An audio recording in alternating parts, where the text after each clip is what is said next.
Hello, it's Randi Rhodes. Here's a clip from our show, and go to randirhodes.com for the whole thing and a podcast. Buy a stinking podcast. Mary had a little man.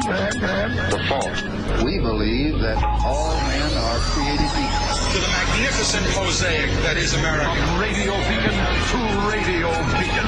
I have a dream today. Change has come to America. Knock, knock. Who's there? It's a figment of your imagination. Randi Rhodes Show. Turn up your mind. Give him fake briefings.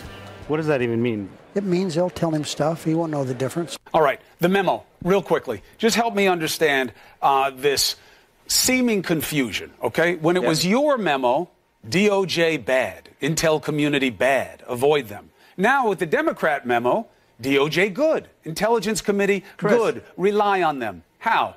It's the same process. When the memo still has to go, whatever memo, Republican memo, Democrat memo, it still has to go through the same process. The people at the FBI and the DOJ have to look at it for sources, methods, classified information, what may or may not need to be redacted. But you didn't do that with the Nunes memo. Yes, we did. You just sent it over to Christopher Wray for a weekend. You didn't put it through the normal channels, Jim. You know that. It went to the White House, and the same people looked at it to make sure before it went public. But that is a circumventing then it of went the to the White House. process. That's a circumventing of the process. You were supposed to go through the intelligence community, not around it. This is the process that was laid out. Okay. Jim Jordan is a Kool-Aid drinker. He's also a Tea Party freak and an ex-wrestling coach. Just saying, for any busy journalist out there who has some time on their hands. Fat Danny Hastert, wrestling coach. Jim Jordan, ex-wrestling coach. Just as an aside, because it seems to me that the most virulent people are attracted to Donald Trump. What do I mean by that? Well, first of all, let me just tell you what the breaking news is. Corey Lewandowski was supposed to testify today, and he refused. He refused to testify. Yesterday, Bannon was supposed to testify to the House Intelligence Committee. He refused to testify. Now, Bannon is still under a subpoena. Corey Lewandowski will have to be subpoenaed. Now, if they have nothing to hide, why are they hiding everything? Why won't they just tell the truth? The truth shall set you free. Right, Corey? Now, what's interesting about Corey is Corey used to date Hope Hicks. And Hope Hicks is in the newspaper today for another guy she's dating inside the White House. There's a lot of fraternization going on in the White House. It's just very interesting. Apparently, she's been dating a guy named Rob Porter. Why is Rob Porter interesting? He's interesting because he just resigned today, like almost everybody in the Trump administration thus far. Reince Priebus resigned. Bannon resigned. McCabe, they say he resigned. I think he was fired. Comey was fired. Sally Yates was fired. Who else in the White House was fired? I mean, Spicer is gone. I mean, hardly anybody. Michael Flynn is gone. Paul Manafort is gone. Jeff Sessions, he wants him gone, but he's still there. Mike Rogers is gone. I mean, it's just unbelievable how many people, because he knows all the best people, right? Didn't he promise us like Carl Icahn and, people like that? Yeah. Instead, we got Corey Lewandowski, Reince, Michael Flynn is our national security. Hope Hicks, a former Ralph Lauren model, is our communications director who never communicates. I mean, it's just so weird. Have you ever heard her voice? You will on tapes. But anyway, she's dating a guy in the White House who is the he's the senior he's the secretary, okay, for the White House. Now, that is a very big job. For anybody who watches, who watched The West Wing, you remember Mrs. What's her face? She was the secretary. Everything that goes to the president, every issue, every policy position, every paper, every email, every letter, everything goes through the secretary, and the secretary is responsible for everything that the president sees. He just resigned. Why did he resign? Because his first ex-wife told the Daily Mail. Now, I would never go off of the Daily Mail. Believe me. I would never use the Daily Mail as a source. The only reason why I'm doing it is because it's been confirmed by CBS News and it's been confirmed by the FBI. The FBI, who Trump hates, who he's trying to destroy. Might be a coincidence. Anyway, he was married to a woman named Colby Holderness. Colby Holderness is a senior analyst for the U.S. government right now. She was married to Rob Porter for 5 years. After Rob Porter's second wife, Jennifer Willoughby, gave an interview to the Daily Mail saying that Rob Porter was physically abusive, that he choked her out, that he would, literally hurt her, physically hurt her and emotionally abuse her, tell her she was fat, she wasn't attractive, stare at other women, tell her she wasn't as good, tell her she was stupid, tell her she was, an idiot, that nothing she said was valuable to him, whatever. After she gave an interview, the first ex-wife came forward and she gave an interview. And it turns out that in her interview, she was able to produce a photograph of herself after Rob Porter beat her. So there's a photograph of her with a big black eye. That's been made public.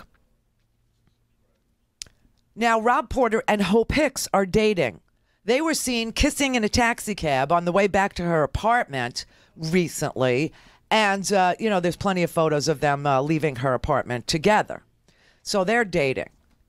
Now, I got to tell you that John Kelly, the chief of staff, when presented with this evidence that this guy, Rob Porter, is a violent spousal abuser, that he actually beat his wife, John Kelly said, Rob Porter is a man of true integrity and honor. I can't say enough good things about him. He is a friend. He's a confidant. He's a trusted professional. I'm proud to serve alongside him. Now, the two wives have produced enough evidence to clearly show a pattern of abuse with women. His first wife said, I was his first wife, and it wasn't until there was a second wife and then a longtime girlfriend reaching out to me who was experiencing some weird things. I started to realize that he keeps getting away with it. It's a pattern, and it hasn't gone away. More people are experiencing it. She met him at a Mormon church in 2000. She was attending Wellesley. She was a double major in American Studies and Political Science. This is why she works for the government now. Porter was attending Harvard. He was a government student. And she said, Rob is very intelligent. That's what drew me to him. We had a mutual interest in government and public policy. We seemed to be well paired. We got to know each other a little bit at church, but he quickly asked me out and we became a couple and we became very serious very quickly, but it was rocky. While we were dating, he was never physical with me. And now I look back and I see all the red flags left and right. He was verbally abusive and emotionally abusive all during that time, which I understand now and why we were fighting a lot. He would belittle me constantly about my weight, my sexiness, how good I looked to him or I didn't look to him. He'd always be checking out other women very obviously. He would compare me to other women. We were arguing one time and he punched me in the face. He left visible marks when he punched me. And I have pictures of that. I didn't go to the police because I was scared. We were in Italy. I was alone. I didn't know what to do. Our relationship went on for 3 years until I graduated from college. And then 2 weeks later, we got married. I remember crying all through my wedding day. Not sure if I wanted to go through with it, but we were already over in England. Everybody had flown over there. And it was a very high-pressure situation for a 23-year-old. And so I went through with it. He was never physically abusive until our honeymoon, and that floored me. It was really an odd thing that he did. He was angry because we weren't having sex when he wanted to have sex. And he kicked me. I remember thinking about words my mother had told me when it happened. She had passed away before I graduated from college. She told me that she had once warned my father that if he ever hit her, she would leave him. My father never did anything like that because he's a very good man, but I remember those words passing through my head right after Rob kicked me. I was thinking, what do I do? I just got married. Although it hurt, it was ridiculous. That was the first time he hurt me, and then the doors opened because I didn't do anything, and it continued. Randy, we got a quick picture if you want to see it. Oh, yeah, go ahead. Put the picture of her up. It's really sad, okay? She said she went to the church a bunch of times, that she talked to, pastors at the Mormon Church. She said it was scary, but it wasn't like life-threatening. For years, I would go to Mormon bishops, and I would try to find the words to explain what was going on, but I was at a loss beyond the explanation that he got physical with me. The violence escalated to where he was choking me. He would throw me down on the bed, put his full body weight on top of me, then grind a knee or an elbow into my body, expressing rage. But it wasn't until I went to a secular counselor at my workplace one summer, and I told him what was going on. He was the first person, and not a male religious leader, who told me that what was happening to me was not okay. And then she said, I have been interviewed by the FBI. When Rob Porter was tapped for his current White House position and wanted a security clearance. So the White House, all this time, knew. They knew that this was a spousal abuser, a repeat spousal abuse. Because the second wife tells the same story about choking. And she said, where's wife number 2? Oh, she defends how smart he is. She said, Rob might be a monster, but he's very smart. Number 2 is Miss Willoughby. She said she was walking on eggshells during their marriage due to his explosive anger. She claims that on December 22nd, 2010, Porter pulled her naked from the shower by the shoulders and yelled at her because she refused to join his family on a vacation. She said, it happened just after our first anniversary. I can't remember what the fight was about, but I excused myself from the fight the way that was typical for me at that time. I certainly wasn't meek and mild. I said, I'm not going to fight with you anymore, and stormed off, and I went to take a shower. But he was not done fighting. It was a glass shower door. He opened it and dragged me by my shoulders out of the shower. Immediately upon seeing my reaction to that, he released me and apologized, but it doesn't take away that he was angry enough to do that. They got married on Thanksgiving 2009 in Cambridge, England. She said during her honeymoon, he verbally abused her. She said, I can't remember what triggered it. He lashed out and was really angry, and both under his breath and explicitly to me called me an effing bitch and effing ridiculous. He accused me of not caring about his needs. The honeymoon was spent with me trying to not upset him. Several months into the marriage, Ms. Willoughby filed a protective order with a court in Alexandria, Virginia, after he violated their separation agreement. A police complaint that was filed on June 19th, 2010, states that Porter punched the glass door to their home, cutting his hand in the process, at which point she called the police. She said, my experience of our entire marriage was being with a man who could be both charming and romantic and fun and even thoughtful and kind, and then horribly angry and manipulative. Anybody see Big Little Lies? Yeah, this is the Nicole Kidman husband, right? This is him. Right, yeah. She said it was the duality of both of those things existing at the same time. I never knew what in his life would trigger the anger, or what his life would draw what in his life would draw out the kindness. That's a crazy making space for a spouse to be in, that I somehow have no control over the quality of my relationship.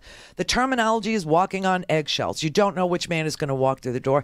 Goes on and on and on. Okay, so here's the really important part of this, is that this man, Rob Porter, had to go through extreme vetting, which was never done, to get a security clearance, to be in the Oval Office, to handle papers that go to him, to the president, and from the president to him, to whoever the president is sending to, whether it's the intelligence communities, the FBI, it's the Congress, it's the Senate, the intel committees, whatever.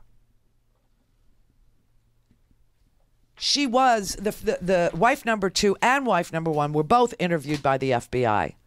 And the reason the FBI gave for not issuing a security clearance to this man, Rob Porter, and he still doesn't have one, and he's been working in the White House for a year and change. He was there on January 20th of 2017, and he just resigned yesterday. Actually, he's not leaving immediately. Sarah Huckabee Sanders vouched for him, too. He's a great guy.